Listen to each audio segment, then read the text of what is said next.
যতন করে বাঁধলি মাথা তাও যে বাঁকা সিথা।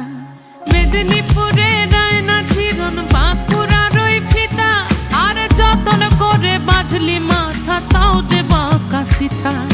পেছ পাড়ি